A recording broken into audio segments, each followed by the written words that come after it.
Oi, gente. Sou Rosa Monteiro, sou curadora da segunda Mostra Quilômetro de Cinema Negro e hoje vamos conversar com Rafael Barbosa e Bernes Salles sobre o filme Cavalo. Boa tarde, gente. Boa Boa tarde, tarde, Rose. Zil. Boa tarde a turma que está aí acompanhando a live. E ao Eu fico pessoal da muito feliz. mostra também. Eu fico muito feliz assim em estar fazendo essa mediação hoje com vocês. Eu acho que o filme é um marco interessante para a nossa historiografia, né, do cinema lagoano. E ano que vem a gente vai fazer 100 anos de produção de cinema, né? Que é o primeiro filme rodado pelo Guilherme Rogato. E pensando como vocês, diretores, enxergam Cavalo, né, que é o primeiro longa que ganhou o edital, que foi lançado esse ano, nos 99 anos de produção do cinema lagoano. Werner, quer começar? Você sempre começa, né? Começa. Boa pergunta, Rose. Não estava preparado para ela. Mas acho muito interessante pensar a partir dessa perspectiva. Assim, eu sou muito interessado pela história do cinema de Alagoas. Eu sempre assim, estou cavucando também, assim como você, assim como Larissa, assim, da gente. E tenho muita curiosidade sobre esses ciclos que marcaram na nossa história, tanto ciclos muito distantes, como foi esse ciclo do Rogato, né, que a gente não viveu, como ciclos mais próximos até, como o Penedo, que a gente tem acesso aos filmes e aos realizadores, como o Celso Brandão, que eu sou um admirador, entre outros, não só ele, né, Pedro da Rocha também, outra figura muito importante nessa nossa trajetória, né, e tem um outro marco também, um outro dado, que é ano que vem, são esses 100 anos, e também faz 10 anos do primeiro edital público de fomento aqui de Alagoas, que foi lançado em 2010, na gestão do Oswaldo Viegas. Possibilitou 5 curtas-metragens, um deles eu participei, que foi o Plano 58. Então a gente tem 10 anos dessa política de fomento, e o filme também, de certa maneira, ele vai está sendo lançado no circuito de festivais esse ano e vai chegar aos cinemas demarcando essa data. Eu acho isso muito interessante. E aí eu acho que a gente pode entender esses 10 anos como um ciclo independente, né? É lógico que ele existe como um desenvolvimento, um reflexo de coisas que aconteceram antes, de todos esses movimentos políticos, surgimento ali da ABD, que o governo participou da primeira gestão, pode recordar um pouco isso, enfim, movimentos posteriores que foram extremamente importantes, como o Quebra do Balcão e o MOVA, né, o surgimento do Fórum Setorial Audiovisual, são marcos que a gente identifica dentro dessa linha do tempo. E, claro, assim, a importância dos filmes, que foram fundamentais, né? E a cada nova safra, ela estimulou novos realizadores a filmar, realizadores e realizadoras. E aí a gente tem, no meio disso, né, exatamente no meio, a gente tem o primeiro edital em 2015 para fomentar um longa em Alagoas, com recursos públicos. E aí entra a soma das nossas experiências, o Werner mais experiente, já vem filmando, acho que desde 2003, né, Werner, Lei do Ivo, primeiro filme. O meu primeiro filme é de 2007, eu filmei Conclusão de Curso. A gente soma essas experiências meio com bastante coragem ou loucura para bancar um longa que a gente nem tinha certeza se estava preparado ainda para isso, mas alguém tinha que fazer e a gente apostou.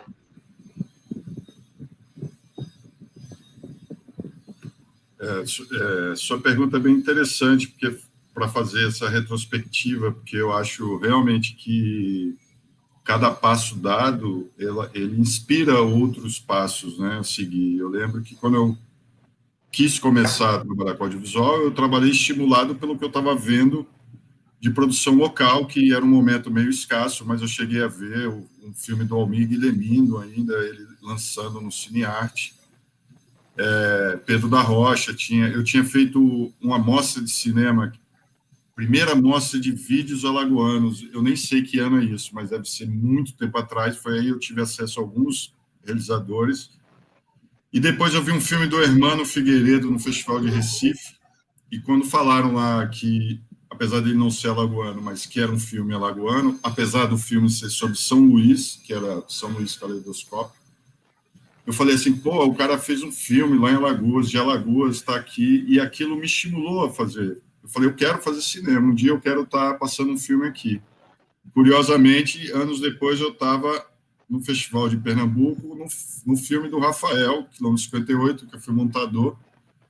Então, eu acho que é muito importante esses marcos e esses realizadores ao longo de todo esse tempo, e acho importante também o Cavalo, porque são marcos que vão produzindo e inquietações e novos realizadores, ou seja, tanto sob o ponto de vista crítico, né, como crítico no sentido de que fazer para contestar, fazer para ser melhor, fazer para ocupar o seu próprio espaço, quanto para a cadeia, né? Porque a gente trabalhou nesse filme Cavalo com uma série de amigos e parceiros que a gente vem trabalhando ao longo de anos, né? Então foi uma experiência marcante para a gente, para mim, para Rafael, sendo o primeiro longa da gente, mas também foi uma experiência marcante para Nina, para Weber, para Paulo, enfim, toda a equipe que participou do Cavalo. Então, eu acho que é um impacto interessante e eu acho que é um marco. Eu acho que Cavalo é realmente um marco, porque ele é o primeiro longa feito a partir dessa nova política de editais. Eu venho produzindo desde 2003 e todos a partir dessas políticas de editais, primeiro pelos editais nacionais, depois pelos editais regionais. Eu acho que Cavalo ele vem coroar essa nova trajetória do cinema que vem a partir dessa política de editais, dessa política de organização do audiovisual em Alagoas e do amadurecimento dos profissionais ao longo desses anos que vem produzindo curtas, vem produzindo sem dinheiro, vem produzindo do jeito que dá e vem fazendo em editais, e agora chegou a vez dos longas. Esse é o primeiro longa dessa série, está vindo vários outros aí, já tem, né, longas premiados aí, pessoal que está produzindo, então eu acho que realmente é um marco bem interessante para Alagoas, do cinema de Alagoas. Então, como foi assim a concepção de pensar Cavalo, né, o roteiro? Vocês já têm uma trajetória, né, de filmes como o Exu, já tem eu acho que a Feijoada também, da Maria, Conga. esqueci agora o nome agora, da Conga, da Maria Conga. E vocês já estão presentes nesse universo. E como é que foi pensar ele para esse longa, para essa hibridização também da coisa? E aí eu tenho duas perguntas em uma, né? Pensar esse roteiro e a hibridização das linguagens foi uma relação da negritude, como vocês enxergam. Se isso é uma relação contra esse discurso desse formalismo, da coisa mais clássica, né? Se é uma visão contra essa forma de fazer filmes, tem a relação com o cinema negro.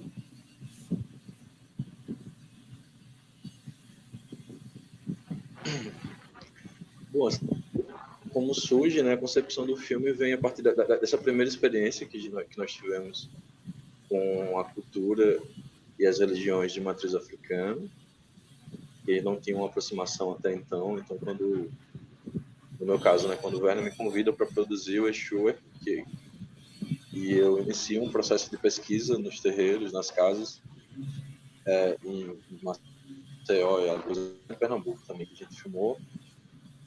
A gente passa a ter uma vivência ali, uma experiência que é muito marcante, pessoalmente transformadora, assim, e me chamou muita atenção em diversos aspectos, né? Me fez pensar, refletir sobre muita coisa, sobre a minha própria ancestralidade, inclusive. E aí isso continua, a experiência ali é tão forte, tão marcante, que a gente continua filmando, pesquisando, renderam outros filmes, alguns que a gente não lançou ainda, e tem muito material de pesquisa. Tem mantido essa interlocução até hoje, assim, os terreiros nos procuram quando querem registrar algum ritual, enfim, uma relação interessante que a gente tem, complexa também, né, de muito cuidado, de muito respeito, mas de fascínio, de interesse nosso. E eu acho que após a experiência do Exu, a gente entendeu que aquilo era muito maior do que um curta-metragem, né? Aquela força que nos atravessou. Oi? Tá me ouvindo? Eu tô. Rafael que deu uma travada, né? Oi. Eu vou complementar ele, então, né? Tá bom. Aí qualquer coisa a gente volta com a resposta dele. É. Bom, eu acho que assim, começa muito antes. Eu acho que a gente se preparou a vida toda para fazer para fazer esse filme, de certa forma, porque nasce de um sonho, né? Assim, daquele sonho de fazer cinema, que vem muito tempo atrás, no momento que a gente começa a assistir filmes. Nasce dos encontros, né? Por exemplo, do encontro com o Rafael, do encontro com o Tema, com o Exu. E eu lembro que quando saiu o edital que ia ter um longa, eu olhei para Rafael e falei, bicho, se eu for fazer um longa, eu vou concorrer com você e é melhor a gente se juntar. Eu acho que é o momento da gente fazer junto um filme. E a gente achou muito mais prudente estar junto no mesmo projeto. E aí a gente começou a pensar em projetos que a gente tinha em gavetas. A gente tem muitos projetos que a gente discute e vem discutindo ao longo dos anos. E a gente queria fazer um filme sobre zumbi, um documentário clássico sobre Zumbi dos Palmares. Esse era o nosso primeiro projeto. E aí, com o tempo... Caí e voltei, mas pode continuar, Ivan. E aí, com o tempo, a gente estava trabalhando nesse roteiro de zumbi, a gente caiu a ficha alguns poucos dias, uns 15 dias, 20 dias antes do edital, a gente falou, cara, vamos fazer... Rafael que veio com essa ideia, cara, vamos fazer um filme sobre cavalo, cara. A experiência que a gente viveu em Exu, vamos trazer isso, porque tem tudo a ver com o tema de zumbi, de certa forma, mas trazer para uma coisa mais contemporânea. Era um filme, quer dizer, era o primeiro longa, né, do edital alagoano, ele tinha que ter, assim, representatividade de tudo aquilo que a gente acha que Alagoas nos deu, né, de conhecimento, de referência. Então, eu achei muito bacana quando eu li um texto do Guilherme Lamenha, agora há pouco, e ele fez várias referências a Canais de Lagoas, Otávio Brandão, a Ledo-Ivo, a Lagoas Lacustre, essa Lagoas Anfíbia, sobre o Quebra, né, sobre o Quebra que calou toda uma comunidade, toda uma expressividade religiosa aqui. E ontem a gente estava falando em outro debate e alguém falou que o filme tinha um grito, o filme era um grito. Então, eu acho bacana, porque tem tudo a ver, né? Quando parte todas as referências. Então, a referência do Quebra é o grito, né? A gente já não está mais rezando baixo, a gente está gritando, está se impondo. Então, acho que essas peças foram se encaixando, talvez não de uma forma consciente, né? Não foi uma forma que a gente foi montando conscientemente, mas essas coisas foram se modelando porque são as nossas referências também, e por conta das locações e por conta também dos encontros que a gente teve ao longo do filme, meu, do Rafael, nosso com o fotógrafo, nosso com os personagens, e o que os personagens trouxeram. Então, é um filme que nasce desses encontros, né? Eu acredito nisso. Eu acho que teve outra pergunta também que o Rose fez sobre a questão da linguagem, né? Em contraponto à linguagem clássica e tal. A partir do momento que a gente entendeu que a gente faria um filme de processo, né? Enfim, a gente já se desapegou da ideia de necessariamente ter uma narrativa clássica, né? Com 3 atos, com os plots ali, enfim. Essa linguagem iria se apresentar para nós nesse processo, né? A gente sabia que a gente buscava um fluxo, uma energia, e como a intuição nos guiou, em muitos momentos a gente achava que essa linguagem ia se apresentar. E eu acho que isso aconteceu. A gente trabalhou com um roteiro, todas as cenas foram pré-roteirizadas, mas eram propostas, né, de disparadores para esses processos. Tanto que a montagem reelabora tudo isso, todo esse roteiro, enfim, abandona muita coisa, cria outras coisas, né? E eu acho que, de certa maneira, a gente pode pensar assim, né? Eu estava até numa live anterior, né, a gente discutindo essa provocação de se a gente pode pensar a encruzilhada como um modelo narrativo, né? Eu acho muito interessante essa provocação.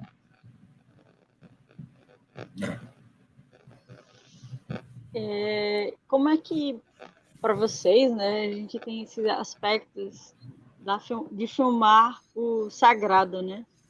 Que é as relações dos transes, dos personagens, como vocês foram lidar com o mistério, né, do filme, da religião.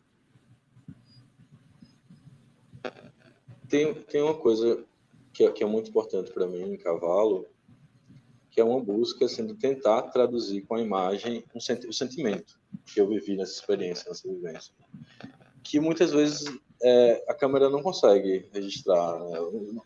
O registro documental etnográfico não necessariamente vai imprimir a potência de determinadas, a beleza de determinados rituais, de danças e do trânsito, por exemplo, né?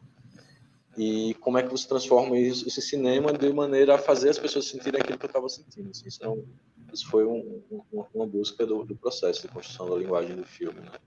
Que leva a algumas escolhas estéticas, né? Algumas até um pouco controversas, polêmicas. Mas em relação às questões de filmar rituais, filmar a incorporação, o nosso processo primeiro foi de muito cuidado, né, de buscar entender muito bem quais eram os limites, até onde a gente poderia ir, né, e para isso a gente se consultou com muita gente, tanto os babalorixás que eram integrados de alguma maneira ao processo do filme e outros que não necessariamente, mas que a gente respeitava e foi até as casas pedir autorizações. A gente se consultou no jogo muitas vezes, pedindo autorizações, inclusive às entidades, aos orixás. Fizemos todas as obrigações que nos foram solicitadas, né? E, inclusive, não filmamos aquilo que não nos foi autorizado, né? Nós fomos orientados e ao filmar, né, o registro que a gente adota ao filmar essas coisas também havia uma busca do máximo de respeito. Por exemplo, a gente tem uma sequência que é longa no filme, né, que é aquela obrigação para o Molu, já no começo do terceiro ato, né? Já estou colocando um ato. Que algumas pessoas comentaram ser muito longa, né? E perguntam por que a gente não cortou, por que se demorar tanto no momento no momento íntimo de um ritual, né? E a gente conversou muito, discutiu muito sobre essa decisão de não cortar, inclusive pelo respeito àquela liturgia, né? Dela inteira, porque eu acredito que é uma forma de desmistificar, porque a gente ainda vive num contexto extremamente racista e preconceituoso com as religiões de matriz africana, né, em que elas são demonizadas, as pessoas acham que os rituais são rituais satânicos, e eu acho que mostrar ele inteiro daquela maneira, assim, expõe a beleza, né, a força cultural que ele tem, e desmistifica. E também, assim, seria muito difícil cortar aquilo. A Werner que montou, ele pode falar um pouco mais sobre isso. Essa questão da religiosidade é algo que está presente sempre. Na verdade, fazendo uma retrospectiva de todos os trabalhos que eu fiz, sempre tem alguma coisa ligada ao tema religiosidade, seja sob o ponto de vista anticlerical, sob o ponto de vista crítico, ou sob o ponto de vista de admiração ou de adesão. Eu acho que a gente carrega com a gente, né, a estratégia do documentarista para entrar nesses ambientes, que é a estratégia da ética, do respeito, da negociação, da curiosidade e eu diria de uma certa inocência também. Isso nos faz penetrar um pouco mais nos temas. E eu acho que filmar as religiões de matrizes africanas durante muito tempo se tornou um pouco tabu pelos segredos que essas religiões têm, porém, de um tempo para cá, eu sinto, pelo menos para a gente, e a partir de Exu e a partir de Cavalo, existe uma necessidade também de esclarecer que há muito preconceito em torno do tema. Então, hoje, eu diria, há hoje uma abertura maior, né, dentro da própria religiosidade, dos próprios religiosos de matriz africana, em proporcionar esse entendimento. E eu acho que, como a gente trabalha com essa ética, com esse respeito, eu acho que a gente consegue as permissões necessárias para estar transitando sobre esse tema. É lógico assim, que existem limites, né? Tem coisas que de fato não devem ser mostradas. Sim. E a gente sempre buscou conhecer esses limites, buscou estar cercado de pessoas que pudessem nos orientar, né? ter pessoas iniciadas na equipe que sempre pudessem nos guiar para que a gente não cometesse deslizes e tivesse sempre o respeito como um condutor. Sem contar das forças, né, que estão sobre nós, né, que a gente também encara como intuição, encara como, sei lá, como muitos sinais, né, também. São sinais. A gente também é um pouco conduzido, a gente não tem todo o controle, na verdade, a gente tem pouquíssimo controle durante o processo, a gente tem várias inquietações, dúvidas, ideias, e a gente vai seguindo uma orientação que a gente pode botar aí crédito, que pode ser do outro mundo, né? Por que não?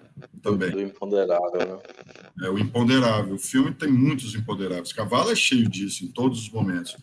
Da criação, da concepção, da finalização e até da recepção que ele está tendo. Para a gente é tudo muito, muito novo. A gente está descobrindo tudo isso no caminho, no processo. Ainda estamos no processo, ele não acabou. Ainda agora tem uma outra fase, mas estamos em processo.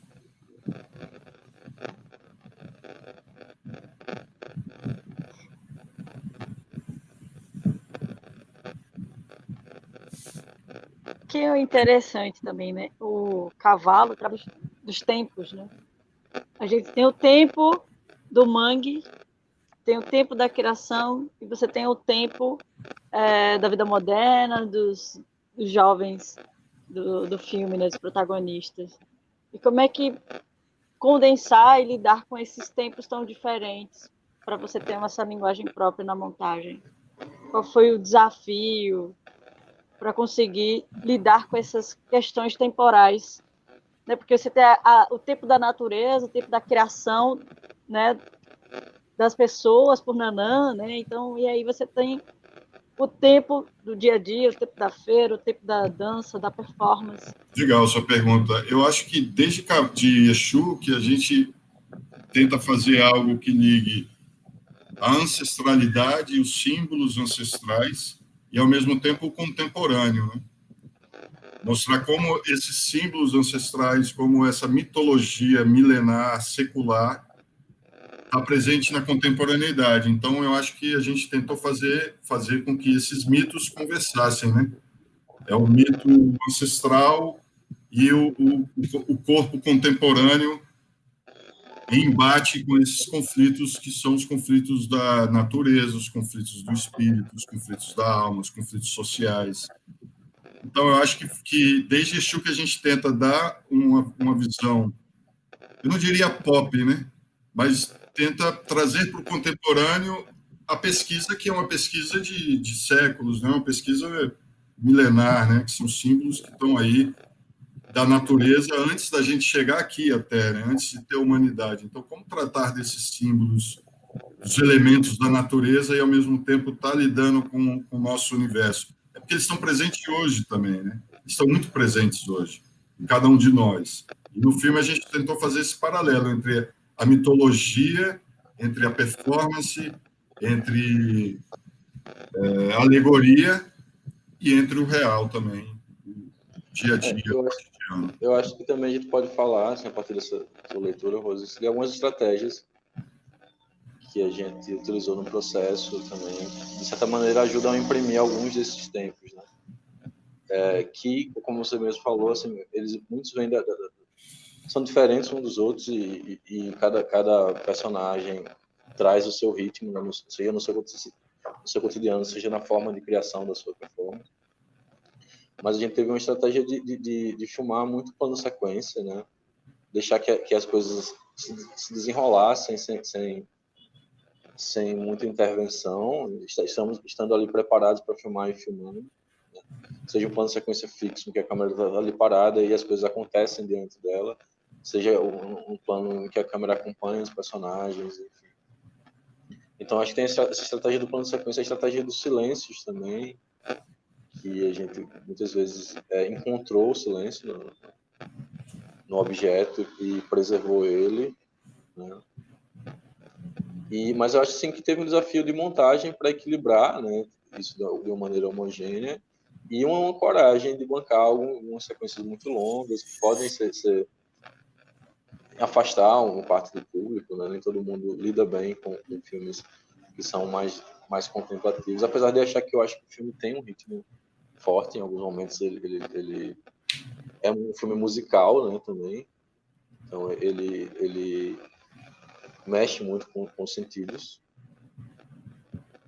mas foi, de certa maneira, também era um incógnito para a gente saber como é que as pessoas iam receber algumas ousadias de linguagem. E a gente está feliz de ver que o filme tem tocado as pessoas, tem se relacionado de uma maneira forte.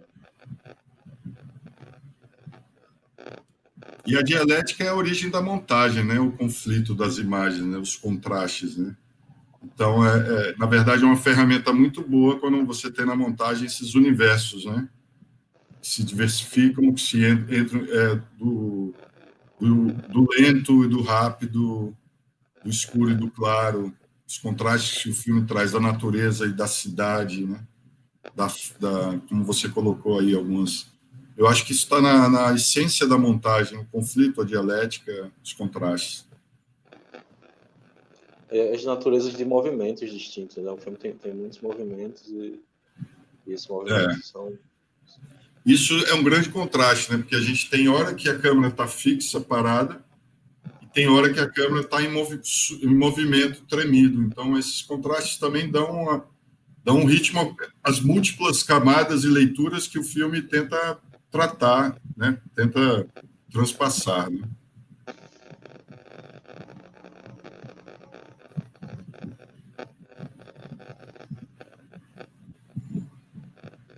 Assim, como o filme tem várias camadas, né? E como é que foi pensar a performance e a música nessa narrativa, né? Nessa narrativa em imagens, e que tem coisas emblemáticas, né? Você tem, por exemplo, em relação à música, você tem os meninos fazendo rapper em União dos Palmares, que é um lugar extremamente significativo, e que o rapper hoje também tem um papel cultural que já é uma herança nossa, né, da negritude. Então, pensar esses artifícios que, às vezes, o filme poderia ficar extremamente bagunçado, né, porque você tem a música, a performance, você tem uma questão do tempo do nascimento das coisas, mas o filme consegue se harmonizar bem nisso.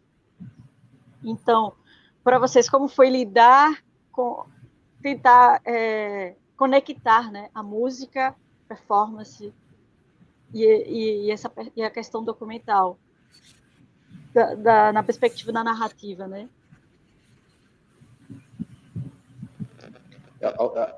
Há quem diga que o filme é bagunçado, já falaram. E é interessante ver também as diferentes leituras, as críticas que as pessoas recebem, né?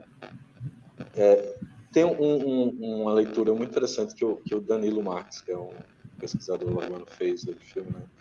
E ele faz uma relação aqui falando da cultura africana e das linguagens africanas e como essas coisas não se separam, né? Elas estão muito, muito relacionadas. A música não se separa da dança, que não se separa da literatura.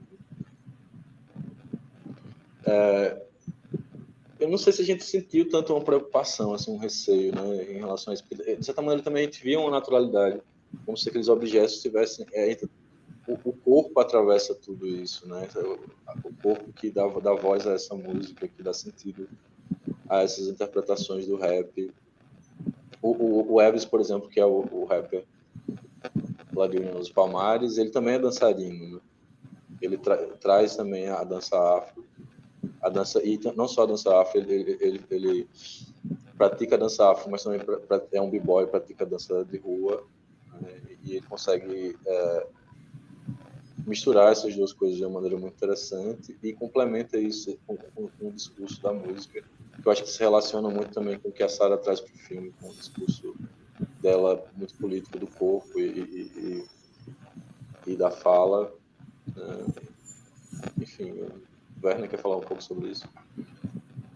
É interessante, todas essas perguntas suas estão sendo bem interessantes, porque faz a gente refletir. E eu diria que, assim, na minha percepção, o meu trabalho em montagem, ele está totalmente atrelado à sonoridade, à polifonia do filme. Eu meio que trabalho muito a questão das trilhas do filme. Eu tento botar músicas, ruídos, e eu sou muito da parte auditiva. Então, assim, a sonoridade das falas, o fim da fala, o começo da outra, o início da música, o fim da outra. Então, eu vejo, sempre achei o plano sonoro de qualquer filme que eu faço a coisa mais importante do filme. Tanto é que eu tenho muita dificuldade depois, porque a gente faz o filme em cima de trilhas e depois a gente tem que trocar as trilhas, porque a gente pega as trilhas, vai pegando trilha, pegamos Naná Vasconcelos, pega Sigur Rós, pega... E aí depois a gente não tem dinheiro para bancar todas. Nesse cavalo a gente ousou em bancar algumas. Foi muito bacana isso, e acho que o filme ganhou demais, porque a gente criou um plano sonoro quase que insubstituível no filme. A gente botou aquela música para criar a ambiência que a gente queria criar naquela sequência, de estranhamento e de diferença, pensando que jamais a gente conseguiria usar aquela trilha no filme, porque, imagine, vai ter que negociar com a banda que é... Da onde é mesmo? Neozelandesa? Islandesa? Islândia. A banda é uma música que está na trilha do Vanilla Sky, né? Mas a gente, cara, a gente ficou tão preso a essa montagem e a essa sonoridade do filme que a gente foi comprando as músicas e falou, cara, vamos comprar, senão vai destruir o nosso filme. Eu sei que isso é um pouco mito, a gente poderia trocar, mas a gente meio que achou que se tirasse aquela música a gente não teria o clima que a gente teve quando criou ela daquele jeito. Tanto é que a gente botou a música no filme. Então, sempre eu acho que a polifonia, o plano sonoro é o que guia um filme como Cavalo, porque é um filme feito de fluxo, onde tem fala, depoimento, tem vozes, tem silêncios, tem música cantada, tem poesias sendo ditas, sons da natureza. Então, o som é meio que o fio condutor para mim em qualquer montagem que eu faço.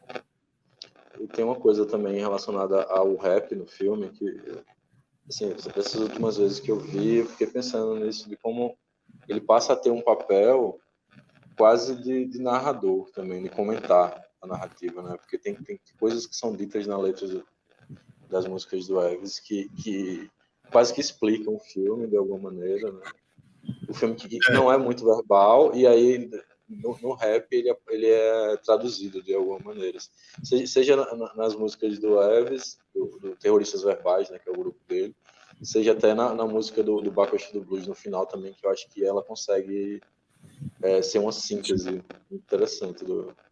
Pois é quando você agrega do outro. É muito bom você estar aberto para receber, né, e estar atento a isso. O Elvis trouxe essa personalidade e essa sonoridade para a gente. É um grande presente do filme, né? As músicas de autoria dele, o poema que ele faz no filme, a música que ele canta.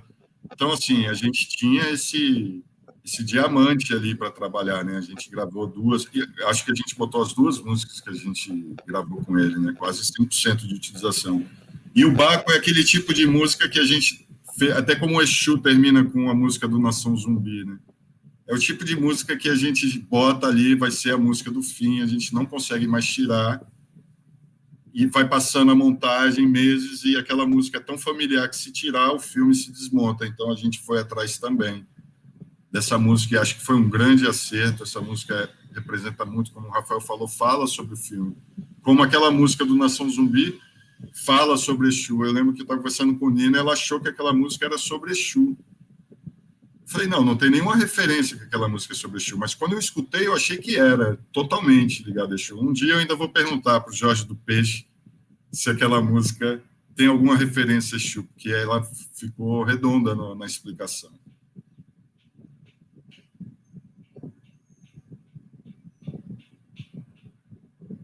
Gente, muito desse papo, foi muito massa, assim.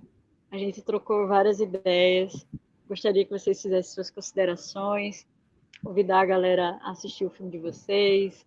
E é isso aí, gente. Eu fico muito feliz por o Cavalo estar na mostra e a gente conseguir trazer um pouco dessa riqueza por trás dos detalhes, das coisas que às vezes a gente não consegue captar na imagem, mas com a conversa, assim, deixa para as pessoas degustar, né? Ser mais didático a esse filme. Obrigada, meninas. Bom, agradeço também, assim, para a gente muito feliz estar aqui na segunda mostra de Quilombo de Cinema Negro. É um orgulho da gente ter essa mostra aqui em Alagoas, ter essa iniciativa de vocês. A gente vem acompanhando ela desde a primeira edição e muito bacana a gente estar aqui discutindo e passando o cavalo nessa mostra. Convidar todos para assistir cavalo e entrar nessa trupe aí, que já é uma grande trupe. Também queria agradecer, muito feliz de estar participando da Mostra Quilombo. Enfim, a primeira mostra foi um acontecimento. Foi incrível vivenciar aqueles dias ali de sala cheia no cinema, com aquela energia massa. E aí vem uma pandemia, né? E temos uma segunda edição aí online, mas também que isso possa trazer outras coisas novas para a mostra, vida longa, inclusive, não sei o que a Mostra Quilombo tem muitas edições, cada vez melhores. Né? Queria também deixar o recado para que as pessoas vejam o filme e quem se interessar de conhecer mais sobre o filme, visitar nosso site cavalofilme.com.br.